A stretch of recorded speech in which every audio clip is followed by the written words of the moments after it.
نبی نے بھی تو یہی فرمایا ان اللہ حرم علی الارض ان تأکل اجساد الانبیاء فنبی اللہ حی یرزق، کہ بے شک اللہ نے نبی کے جسم کو کھانا زمین پر حرام کر دیا ہے، اللہ کا نبی زندہ ہوتا ہے اور رزق بھی دیا جاتا ہے۔ لوگ توہین کرتے ہیں کہ نبی زندہ ہیں تو ان کو دفن کیوں کیا، ان کے پیچھے نماز پڑھ لو، ان کو جناب اس طرح کیوں نہیں کیا، اس طرح کیوں نہیں کیا۔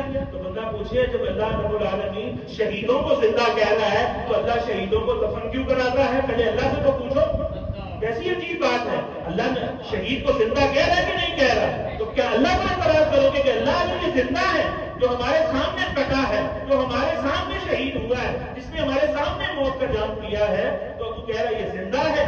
تو جب اس پر تعجب نہیں ہو سکتا، اس پر ایمان ہے، اللہ فرماتا ہے تمہیں شعور نہیں ہے، نہ انہیں مردہ کہنا ہے، نہ